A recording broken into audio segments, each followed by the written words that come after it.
Zach, we are back talking in our moves to make video, but today we have a bit of a twist. We are talking about moves to not make or moves to avoid this week. A little different from our usual trend, but we wanted to change things up at this point in the offseason that little bit. So, with all that said, be sure you're liking the video if you enjoy it. Comment down below your thoughts on the video in this format. And be sure to head on over to patreon.com/Dynasty Rewind to get in the Patreon Discord server for a free 7-day trial. Check out some bonus podcasts as well while you're there. And if you want some help sorting out some moves to make for your own team and individual roster personalized, hit the YouTube description box or the pinned comment below to check out how to get a roster review of your very own. But with all that said, let's get to the content the people came for. Zach, we are getting into our first Dynasty not focus of the week. What are we trying to correct in our Dynasty mindsets for our viewers and possibly ourselves? Who knows? It's time to pay attention to your team. And so what I think people need to make sure they're not doing in their leagues is just waiting until the draft to necessarily address situations on their team. Now, how am I really focusing on that here? With my draft capital. I think it's really important right now to make sure that you are looking at your team, your needs, your areas of where you might need a starter. We talked about this a couple videos ago where we just put out a projected starting lineup, and then you can take it down, you can leave it up, whatever, it doesn't matter. But envision your starting lineup. Do you have the appropriate draft capital to address areas that you need a starter, that you need depth, that you need bye week fill-ins, which we don't know about those situations yet because we don't know team schedules. And if you do, great. Can you tier up somewhere? What I'm trying to say is, if you feel like you have enough draft capital to say, hey, I need one wide receiver and one tight end, the rest can be depth, and I have 3 first-round picks and 2 second-round picks, great. Can we use that to tier up somewhere and buy a better player now, right? And sometimes dynasty owners that have been in a rebuild for a long time, Bob, have trouble getting out of that rebuilding mindset of when it's time to go in and make a competitive move or make a move that makes your team better. And vice versa, if you do that starting projected lineup and you don't have enough draft capital to fill areas of needs or areas of concerns or starters that you might need, how can you address that now? Can I take an early first round pick and turn it into a late first round pick and another wide receiver? Can I move back from the first to the second and pick up another starting player? These are things that you need to know now prior to the draft. Because look, the combine is coming up. The combine is going to determine a lot. It's going to really start, and we're going to see that with our Dynasty Rewind ADP too, which you can check out, of course, on our Discord because we're doing mock drafts every day. Just how this ADP is going to change, how these players are going to start falling into the 106, the 107, the 108, where the tier breaks really are. So you can use this next week to find out where those tier breaks are and how you can capitalize on that. So it's a big mistake, Bob, to just wait until the draft, show up la-di-da-di-da at the draft, and try to make decisions there. I was actually having this conversation with one of our patrons earlier today, Coop, one of our great patrons, in a couple of leagues with him. He's a great league member, about how, and this is not addressed to him, about how somebody might have waited too long to make moves because 6, 7, 8 other owners in the league have already done that. If I've already made my moves and now you're coming at me needing a trade to help you, I'm good. I'm set. I've made my 3 moves. Bob, you're getting trade screenshots from me every day. You know how much I am addressing my team. I'm not one of these people that believes in waiting until the draft. It's a big mistake to just sit here, stay content, have what I call the redraft mentality where we're taking off the next few months. No, you need to be more locked in. And the way I'm doing that is by making sure I'm looking at my draft capital. What areas, do I need starters? Do I need depth? Do I need a quarterback? So on and so forth. So a big mistake, Bob, is just to not do that, to wait till the draft and wait until May, June, July to make these moves when other owners have already done that and they're content with their rosters and now don't want to help you because you waited too long to make sure that you have an adequate starting lineup. Love this point, Zach, and I love that mindset of like, yeah, why are they incentivized to help you anymore? If they've already sorted out their bogus, whatever they need to do, if they've already sorted themselves out, why help you? They don't feel incentivized anymore. So getting on top of that early, we do like to try to wait to let that draft capital, ascend in value and wait for things like free agency to sort themselves out, whatever the case is. But there is some benefits to being a little proactive and making moves that can kind of skirt around having to wait for those things like free agency to develop, waiting for the combine to develop with draft capital and so on and so forth. And I like the concept too of, another way to try to add draft capital is finding tier down situations with players where you can move from player A to player B that are similar tiered players in terms of value, in terms of production, but might not have the same perceived value. You know, one that I'll be talking about later today, there's a player who is very highly regarded in the league and a player who's close to him, but not quite the same. But in reality, their production levels are very higher, except player B might actually be even better production wise so far in his career than player A, who is higher valued in about every circle, every format you can look at. So that's another way you can look to add draft capital. I love this point though, Zach, all in all. But getting into my not dynasty focus of the week, one of the biggest things I think it's super easy to do right now is overreacting to offseason hype and riding hype trains to destinations that do not exist yet. I absolutely hate hypotheticals because you could think on and on about this hypothetical. And yes, there's times where it's probably necessary to think about, well, what if this happened to player A, B, or C, or whatever the case is? But at the end of the day, B and C are not going to happen. A and C aren't going to happen, or A and B aren't going to happen, or D happens, none of the above, or D, all of the above. It's just one of those things that I don't like playing the hypothetical game and, taking a player's value on that trip of trying to sort out all these hypotheticals and whatnot. But like, it's important to have a pulse on what can happen, but trying to buy players quote unquote low with their hopes of their value increasing to then flip later, that's a process I can't get behind. I've always said on this channel, I'm not the dynasty house flipper. I'm not the guy who's going to try to come in low, buy low, and purely with the intent of a player to flip on my roster. If I'm buying a player, I have reason to believe that they are going to be on my roster for some reason or another, whether it's for competitive use, whether it's for future use of a rebuilding team, whatever the case is, or if I am trying to buy a player in that dynasty house flipper sense, they're a throw-in. They're a stash player. They're not somebody who is a high value piece that even if they do increase just ever so slightly in value, I'm not getting that much on top of. There's two prime examples right now that I can think of that come to mind as poster children for this concept. Right now, for me, it's Justin Fields and it's T. Higgins. And I've seen it in our Discord where, Fields is projected to go to Atlanta or Las Vegas. There's apparently trade offers into the Bears from both these teams. And his value is going to rise if he goes there. It's going to be great. It's going to be awesome, whatever the case is. And I'm going to be able to sell him for a lot more later if I'm able to buy him low now. While you might be able to sell him for more later, if you're able to buy him low now, I don't think you're buying him low right now. His value or his ADP in startup drafts right now is as high as it's been since the start of the 2023 season. Your chance to buy low was when he was sucking it up and injured in the season. That was when your opportunity to buy low on him was. Right now, everybody's has the mindset that his situation is going to be better. So they're either holding or they're selling for probably higher than your ideal buy low scenario would be. And similar concept with T. Higgins. T. Higgins is somebody who I think and I think the dynasty community as a whole has kind of simmered on T. Higgins a little bit. I think we all still like T. Higgins, but I think we've all kind of put the expectation on him that he is more just a really, really good wide receiver 2 to have with some big upside on a week-to-week basis, but generally a very good wide receiver 2. Maybe he develops into more of that over the course of the latter half of his career. Not that he's even necessarily in the latter half, but you get what I'm saying. T. Higgins is just somebody, I don't know if we ever see that wide receiver 1 echelon. So if you're buying him low now, which I think there is some arguments that he is somewhat of a value at the wide receiver 2 price point, and I don't think he's expensive as Fields in most cases. So there's probably a little bit more wiggle room on if you were to buy him to maybe think about flipping later.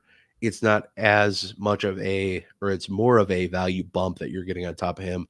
Ultimately, with me, when it comes to having free agency in mind and things like that, all of these news pieces, I'm more concerned about who it affects around these players, what the players they're leaving behind and the players that they're coming to now compete with targets for, compete with work share for. How is Justin Fields going to improve the Las Vegas or Atlanta offenses? How is T. Higgins going to impact wherever the heck he goes? Or if he goes somewhere, how much does Jamar Chase improve? Do they finally address tight end and have a decent tight end option there where he's worth having in fantasy? Or does whatever tight or wide receiver 2 they have that they either draft, or maybe Yoshevich pops off, maybe Charlie Jones pops off, whatever the case is. How is the impacts outside of those players that are, more quote unquote valuable to buy, in my opinion, at this time? So chill out with the offseason hype. Wait till the dust settles, in my opinion. There's little buy low options, like actual buy low options to be had. But for the most part, I'm taking a step back. I'm letting free agency happen, and I'm not going to make knee-jerk decisions that could impact the long-term vision of my team just because of a hype blurb that came out that X player is going to X situation, is going to do X things. That's just not how I'm going to proceed in fantasy. Zach, I'd love to hear your thoughts. What do you got for me? So I'm pretty much in agreement with you in this. Like, I'm the same player. I'm not the house flipper. I'm not the buy this guy because next year, you might be able to flip him. I'm like you. I typically buy to buy and to have and to use. Like a good example is my Jahan Dotson takes. I'm not buying Jahan Dotson to try and flip him for a first. It's just not my intention. I'm buying because I believe there's an opportunity for production. All I'll say is the caveat of that's going to depend on the price. And I have a good example. And then one that I think fits perfectly. The Justin Fields is the example of things I'm not buying to flip because of the cost associated with it.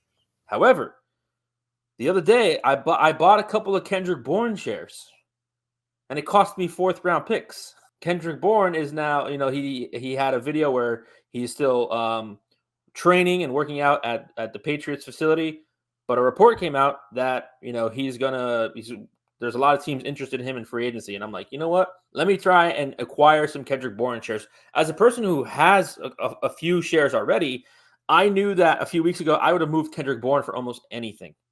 The ACL, the Patriots.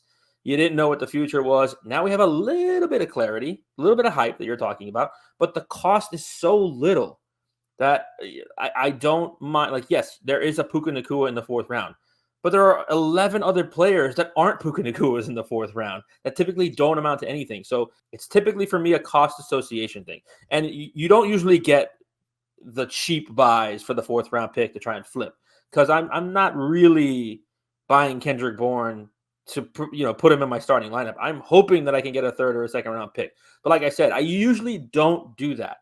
But if it's a player I can get for a 4th or 5th round pick, because I'm not the ceiling guy with every draft pick, I do believe that a lot of players have a floor and a lot of players aren't even making rosters. So, there's your Deuce Vaughns, there's your Dwayne McBrides, there's your picks in the 4th, there's your Jake Hainers, there's your Stetson Bennett's that never amount to anything in the NFL. And so can I use a 4th round pick to maybe buy a player who I can sell for a 2nd or a 3rd? We'll see. But I typically agree with you. I don't really do the hype train. Let me buy this guy to flip this for this, because I'm more frugal with my assets, and I'm just not willing to take that kind of a risk on. Love it, Zach. Why don't we get into our first move to not make session here? Got one for you. I love this topic, this point in general.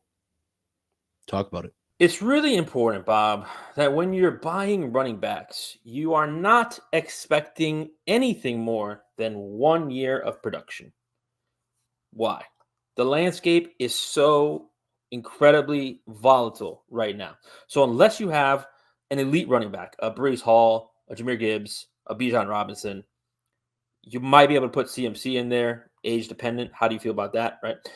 You should not expect anything more than 1 year's worth of production. Situations change, contracts change, teams' contract situations change. Current running backs that are veterans, their situations typically change in terms of their contracts. Who does the team bring in for competition, so on and so forth. And so there's really just no security in buying running backs for longer than a 1 year snapshot, unless it's a rookie. And even then, you can't feel super secure about that, right? Here's a great example. Kenneth Walker's rookie year. Pretty good rookie year, right? I think it was RB18, RB19, something like that. You felt good. You're like, oh, man, I can see the ceiling for this guy and this offense. And then in the draft, the Seahawks take Zach Charbonnet. I think top 50 pick or top 60 pick, something like that, round 2 pick. And all of a sudden, we're all left just with our Kenneth Walker shares going, oh, my God, what happened? And so for that reason, unless it's elite running back production, I can just no longer depend on that position to retain its value for more than a season. And so, take that for what you will. I'm not saying don't go buy Kenneth Walker. I'm saying when you associate the price that it takes to buy Kenneth Walker, think about that not potentially only being for 1 year's worth of the production that you are expecting. I'm not saying his production is going to fall off a cliff. I'm not saying he will not have any production. I'm saying only have an expectation of production for 1 season. You never know what's going to happen with these running backs and their security. So again, unless it's those top 3 guys, maybe you can make it the top 4. You just can't really, and I'm not buying running backs expecting more than 1 year of production. So, I'm looking at more realistic options here, pieces that I can buy affordably. I put a couple names here: James Conner, Najee Harris. I think people are actually selling maybe at a pretty good price for Najee Harris because he's on the last year of his rookie contract, unless they pick up that 5th year. So we have no idea about that. So that's a perfect situation. Buy Najee Harris, expecting that they don't pick up the 5th year of his rookie contract. And Brian Robinson, who is, I expect, I don't know if I expect the same. You look at him now, he's RB 2021, but he missed 4 or 5 games at the end of the season. He was a top 10 running back before the injury. I'd expect somewhat similar production, top 10, top 12 running back production from Brian Robinson. So, don't buy running backs and expect 3 to 5 years of production unless you're buying the upper echelon, the upper tier of running backs, because it's just too volatile of a market, Bob. Love the point you're making here, Zach. And with, specifically taking the example of Kenneth Walker, like you said, you don't expect his production to fall off a cliff. You don't expect him to, evaporate into nothing anytime soon necessarily. But when you take Kenneth Walker and what it would cost to acquire Kenneth Walker versus acquiring James Conner, versus acquiring Najee Harris, versus acquiring Brian Robinson, it's pennies on the dollar, especially when you look at guys like James Conner, guy that, maybe has 1 or 2 years left, but again, banking on just that 1 year, maybe a late second, early third round pick in most cases gets you James Conner, because everybody for the last 2 years has already wanted to jump ship on James Conner. Now even more so, every increasing year, it's like, well, okay, he was fine at the end of last year, but it's time to get the heck out while we still can. But Kenneth Walker still in most cases probably costs you a first round pick and maybe even a little more. Whereas even Najee Harris now maybe costs you an early second, where, now you're kind of getting in the discussion of rookie running backs who, while not an awesome class, that's kind of where they're going in most drafts right now. Brian Robinson, kind of a similar deal. So you're kind of in that discussion. Do you want the proven commodity in the NFL now? Najee Harris, while everybody hates him, has been really dang good down the stretch every single season of his career so far. When it matters most down the stretch, the latter half of the season, the fantasy playoffs, so on and so forth. And Brian Robinson has been solid too. So I like this case. I like it a lot. Again, especially when you compare the two situations, like, yeah, Kenneth Walker's a little younger than these guys. You might get a little more out of him. I guess not any younger than Brian Robinson, but a little younger than Najee Harris, James Conner especially. But when you factor in the costs versus the production, this is why whenever we're talking rebuilds and roster reviews, running back is always the last thing. We don't even really think about running backs, maybe later picks and drafts, so we can maybe flip those guys, or, whatever the case is, we can let them kind of stash on our bench, cook for a while. Maybe they, turn it into something down the road in their career, whatever it may be. But when it comes to acquiring via trade, running backs aren't even something we even think about until we're darn near ready to make that push at a competitive run. Full pun intended. All right. So I hinted at it earlier. My move to not make is buying Garrett Wilson and not Chris Olave. And now to clarify, because I know there's some double entendres there, or whatever the word is, some confusion that could be there. To clarify, you should not be buying Garrett Wilson. You should be buying Chris Olave. And there's multiple reasons for that. And this is somewhat to rectify one of our, we just had a rankings video last week. Nate and I did, talking through his top rankings. Garrett Wilson, by a lot of people's standards in the comments, was a little high, and Chris Olave was a little low. I don't necessarily disagree. And this is an exact, atonement of that a little bit. So when you look at their stats, over the last couple of years, their first 2 years of their careers and getting into this league, you look at yards per route run in 2023, Chris Olave had 2.07 and 2.42 in 2022. Garrett Wilson, 1.55 in 2023, 1.85 in 2022. You like to see at least 2. for yards per route run. For reference, obviously higher is better. You look at target share per route run, targets per route run percentage, how often these guys are actually getting targeted when they're running routes. And I thought that this one was going to lean heavily Garrett Wilson because I know that he has a ton of targets, but also oddly enough, running a metric crap load of routes. So his, actual efficiency targeting percentage is actually lower than Chris Olave in both seasons as well. Chris Olave, 25.4% in 2023, 26.5% in 2022, which is actually pretty good. It's, kind of rare to see a downtick, but, new quarterback, new system coming in could be the case. Garrett Wilson, 24.1% in 2023, 23.3% in 2022. And then fantasy points per game, what matters arguably the most over all of this. In 2023, Chris Olave had 14.5 points per game in PPR scoring. In 2023, as mentioned, if I didn't mention already, and then 13.2 points per game in 2022. Garrett Wilson falters both years, has 12.5 points per game in 2023 and 12.7 points per game in 2022. And then you look at a lot of other metrics, they either are very close where they just kind of wash out, didn't feel like including him.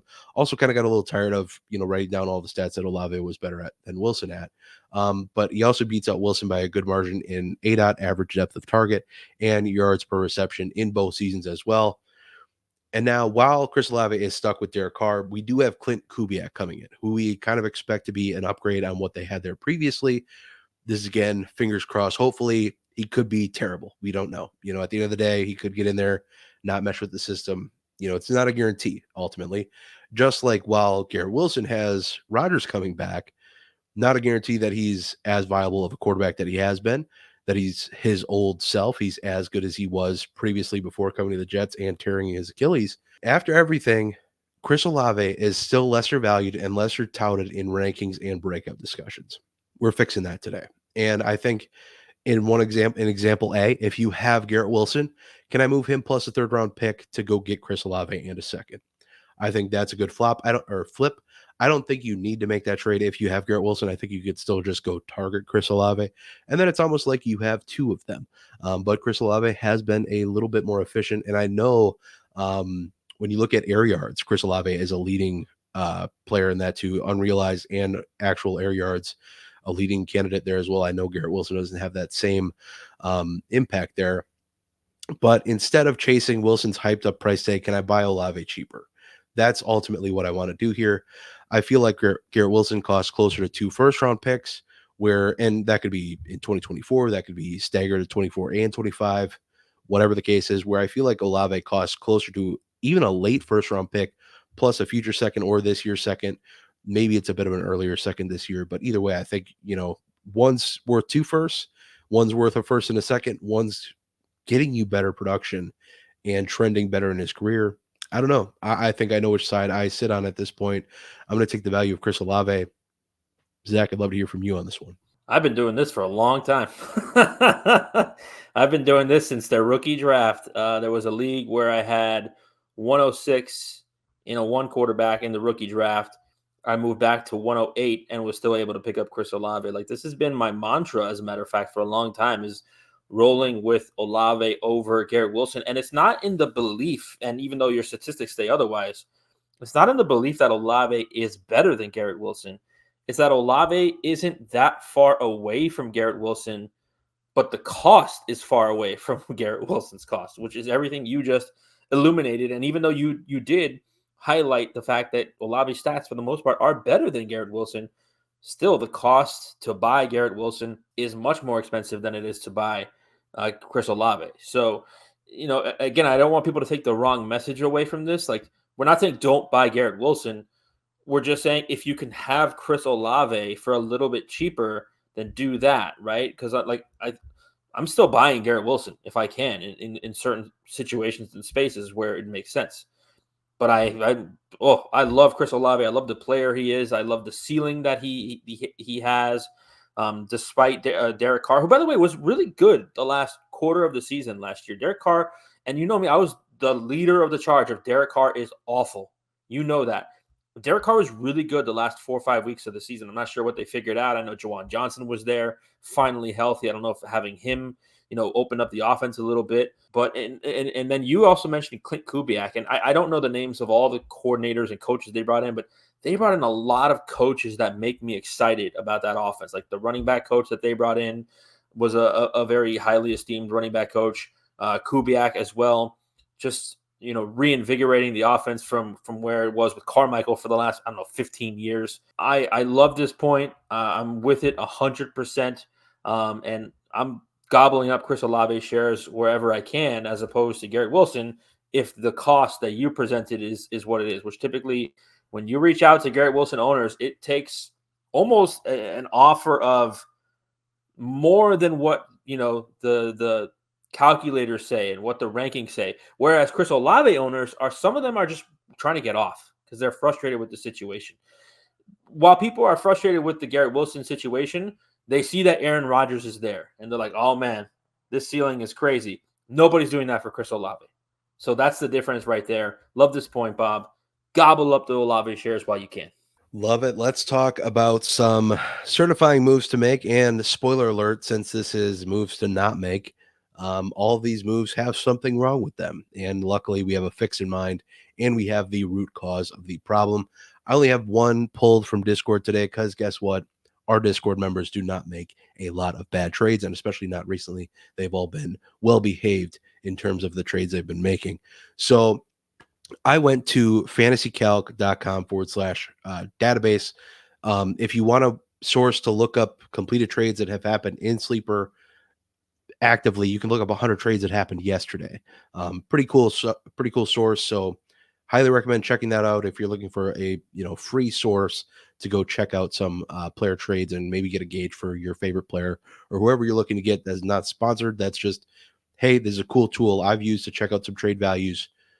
Here's one for you if you don't know about it. So the first one we are going to get to is a Discord trade by Bearded, aka formerly known as Beardless, the patron formerly known as Beardless, but now Bearded. He received, so this is actually what he's getting. So this is not a bad trade on him. I want to clarify that.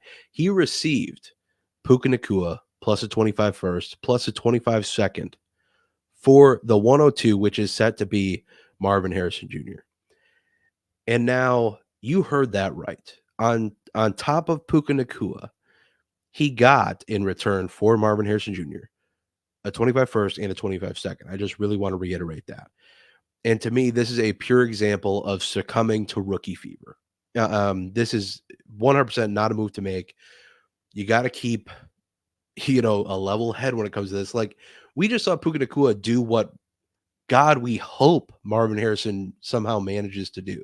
Set rookie records, best rookie season of all time in terms of, rookie wide receiver production, really probably any production. You're hoping Marvin Harrison Jr. does this.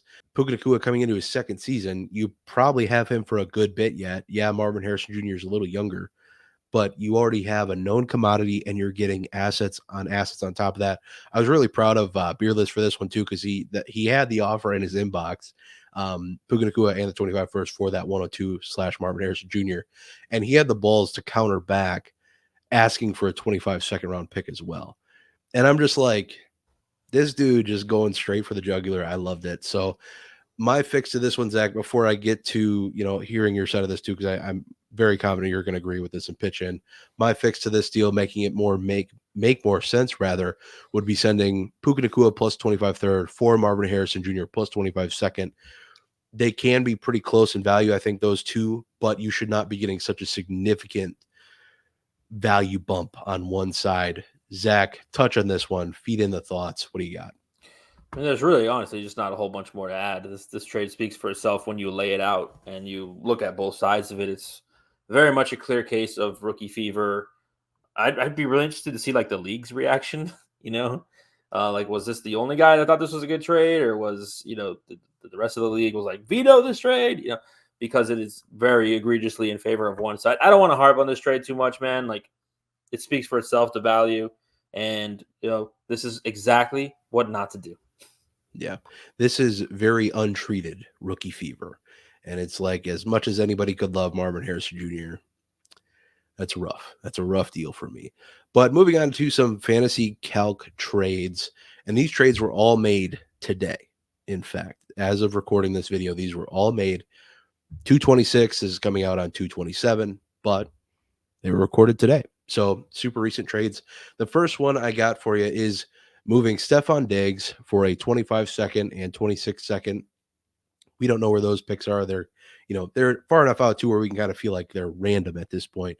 And for me, I think this is, selling low on aging vets with negative recency bias. Did not have a good end of the season. You're trying to get out on Stephon Diggs. I get it.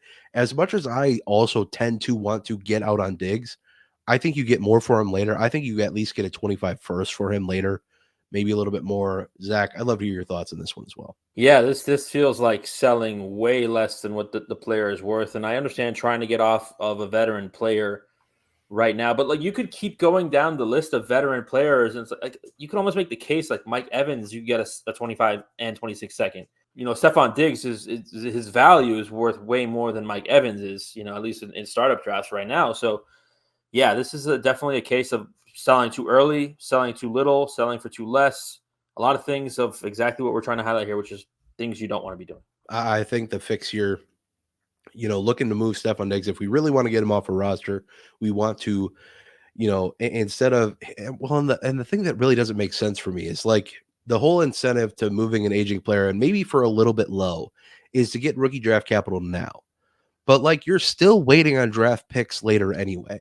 And I'm very confident you can move Stephon Diggs for a 25 first in season, which is better than a 25 second and 26 second, in my opinion, unless they're very likely to end up being the 201. They're still likely a better value in getting the 25 first.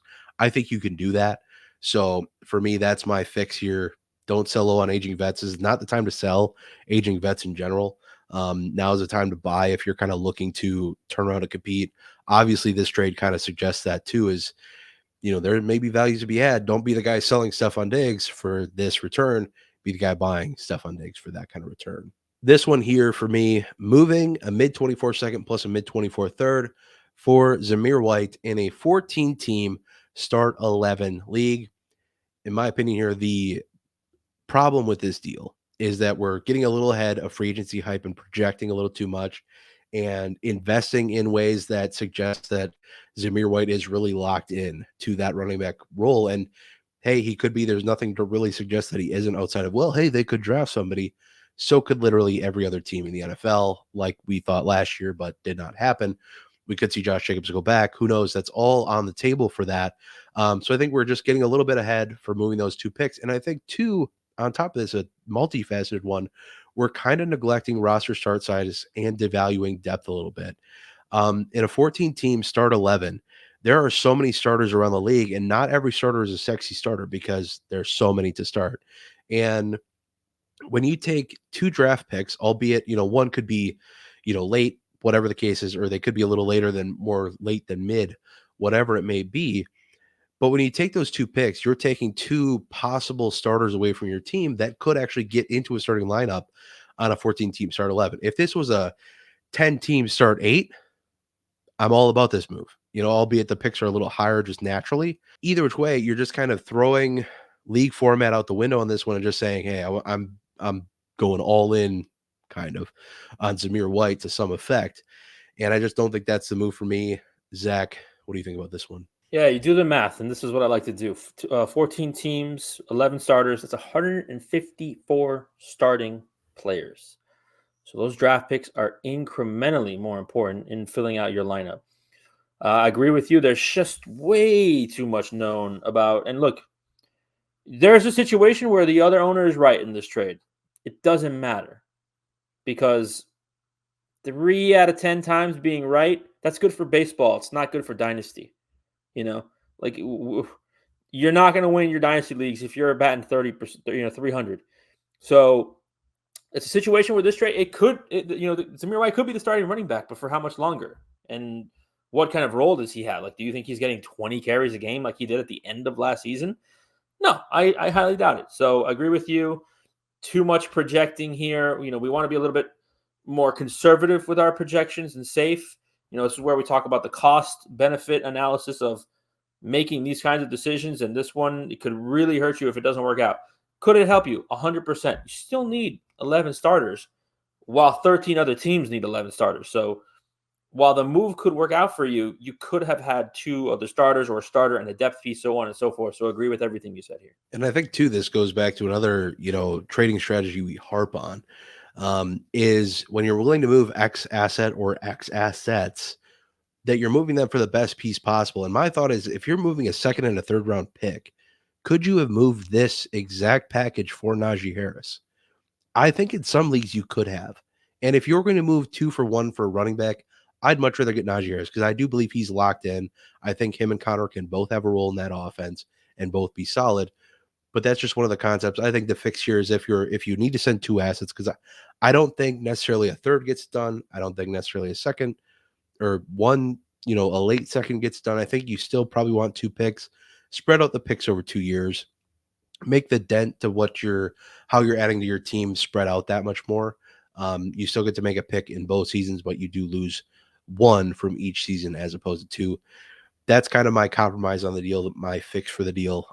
Or like I said, finding something better to target that's a little more secure is probably a pretty solid move too. And getting into the last one, and no, this is not a slight at the Drake London truthers out there, but the mistake or a move to not make, in my opinion, is moving Michael Pittman for Drake London. And this is schematically incorrect to me. Neither side is wrong here outside of breaking one of the golden rules of trading. Never send or accept an offer 1 for 1 at the same position. As the recipient, you're being told, hey, I want this player that you have more than the player I have. Gimme. What you should do in that instance, make them pay for it. Make them, send a counter offer that says, well, you obviously just want this player more. I should be compensated for that in some form or fashion. And as the sender, it's just good process to put yourself in a position of leverage by sending an offer that suggests you have the player of higher value. Even if they're in a similar tier of value, you're sending a deal that just suggests that, hey, what I have is more valuable. You need to compensate me for what I'm getting in return, whether it's a flip of draft capital, whether it's extra draft capital back. That kind of depends on how big the tier shift is. In this one, my fix was just sending Michael Pittman plus a third for Drake London and the second. However much those picks span out, kind of neither here nor there. I still just get that little bit of an upgrade. I don't think you need a huge upgrade in this deal specifically, but there should have been something more on this deal to make it right. Zach, I'd love to hear from you. Yeah, at first when you put this trade out, I was a little confused because it seems okay, but I think when you frame it the way that you're framing, it makes a lot of sense. And sometimes even, like, I know for me, right? If I was the person who sent this trade, if I was the person who said, I want Michael Pittman for Drake London or whatever it was, I was the sender of the trade, and I got back a counter offer that said the same trade plus a third round pick, I'd be like, but I'd be a little bit more open to, and I'm trying to give you the flip side of this in terms of the psychology of it, I'd be a little bit more open to swapping draft picks, like letting you move up 4, 5, 6 spots, as opposed to just giving you a straight up draft pick. So that's something that you could use. You don't have to get a 2 for 1. I think, Bob, there's great power in getting that extra singular asset, but sometimes it's too much. And how you can get that extra cost for saying, hey, you want this player, it's going to cost you. It's just moving up in the draft order. And again, this is where our ADP helps out. Who's in this tier? I had a trade the other day where I had just bought Bijan Robinson, and so I wanted Tyler Algier. And I offered, I think a high second round pick for Tyler Algier and a low second round pick. And the guy was like, I don't really know the tier differences yet. And I'm like, I sent him a link to a mock draft right then and there. And him and me mocked together. And he saw the players and he was like, boop, trade accepted. So, sometimes it takes that. It might not be that extra singular asset, but maybe you can move up, you can move down, so on and so forth. So just a little caveat there to add to that trade. Great addition there, and great work on you for trying to get a trade done. The lengths you will go to get a trade done knows no bounds, Zach. And just like that, that is it for this video. But I hope you enjoyed. If you did, please leave a like, comment down below what moves you're trying to make, and be sure to check out patreon.com/Dynasty Rewind. Get in that Patreon Discord server. Check out some of our bonus podcasts for free for 1 week. Get in there, do that. If you want some help finding the right moves to make for your Dynasty team this offseason, check out payhip.com/Dynasty Rewind to get a roster review. The link is in the description box below or the pinned comment. But with all that said, appreciate y'all for watching. We will see you in the next one. But until then, I hope that y'all have a good one.